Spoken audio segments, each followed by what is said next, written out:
If you look at Charlotte in the late 60s, early 70s, you have to realize that we were just beginning to turn into something more than a small, textile banking town. And as the banks were relocating here, all of a sudden we were beginning to see buildings built in the uptown area.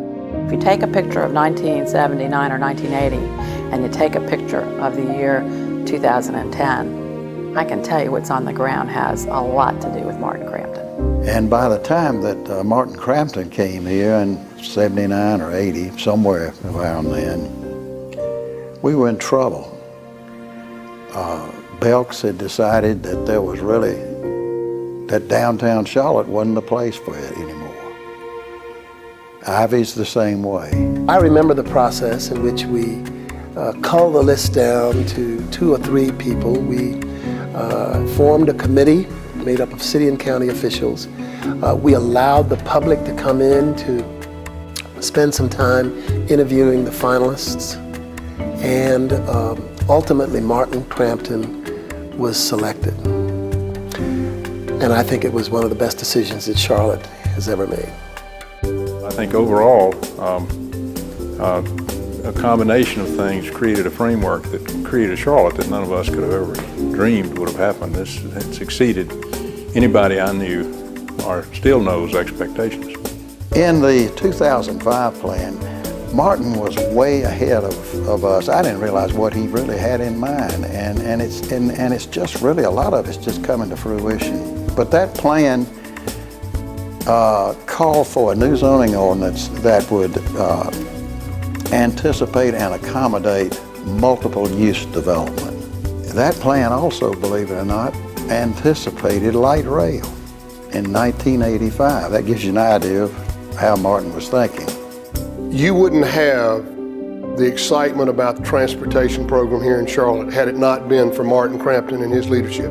Martin is a great deal smarter, really, than the rest of us. And so Martin's style, I found, was to put a vision out there and then wait for the rest of us to catch up. When I think about Martin Cramton's working style, it was always interactive, and it was always listening, offering his point of view, and doing it in a way where you always felt like you were dealing with a gentleman. Martin is one of those people that very quietly will listen to the whole thing you're laying out, and then we'll start asking questions.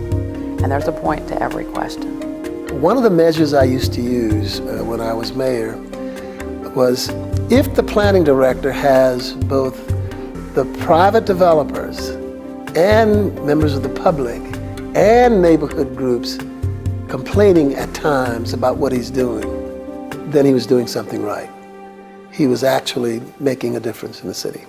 And so looking back in retrospect, there have been so many things that Martin put out as a vision that maybe didn't happen right away, but in the second or third or fourth iteration of a property or a plan really came to fulfill what Martin's vision was. And so Martin's style was to be very clear about what his vision was and wait for the rest of us to catch up. Martin had so many great contributions to this community, but I think what he brought to the table was the vision for where we're headed in the next 25 years. And he was really the first to begin a dialogue and to create a framework for what growth would look like around the outer belt, what infill development should look like in the future. And I think one of the things that he grasped very quickly was that Charlotte was going to change dramatically, and we needed land use policy that would embrace that change in a positive manner.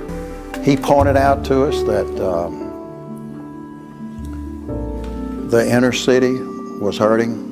He pointed out to us that the surrounding neighborhoods around the inner city were deteriorating.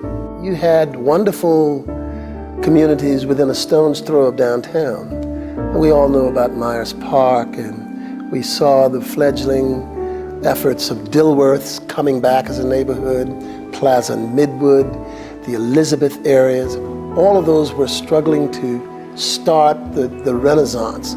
There was no Fourth Ward back in the mid-70s, but people were beginning to look even at that area to see what could be done. We had been pretty much a knockdown city when I came here. We just, old buildings, knock it down. We had a Carnegie Library once gone.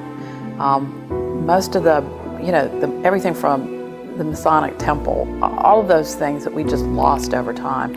And you couldn't keep from losing them. You could only make it harder to take them down, which is part of was Martin's vision, which is keeping, I call it texture, either keeping texture or building in texture so that you don't have this sterile environment. So I think the bottom line is he was a very effective leader and did a lot to make this city as good as it is.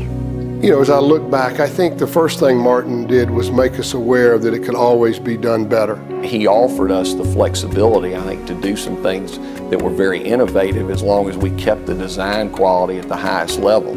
The land use legacy will certainly be there because Martin, in his 20 plus years with the City of Charlotte, that probably was a period of growth unlike any that we'll ever experience. When we first met Martin in the interviews, he was very quiet, very laid back. And the first things you might think about is this going to be a person who can stand up to the various publics out there, the various constituencies, the neighborhood groups, the neighborhood activists, the strong developers who want to push their plans through? Is this going to be the kind of person who is going to stand strong for the benefit of all of Charlotte?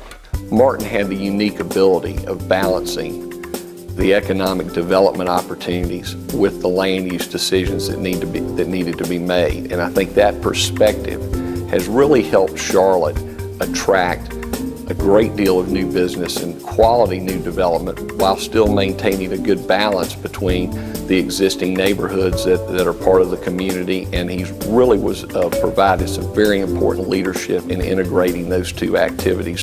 That was Martin's vision, I think, to make this a great American city. And we're fast approaching it, I think. And in the end, that's what's going to take Charlotte and make it the shining star in urban living in the 21st century. And that all started with one person, Martin Cramton.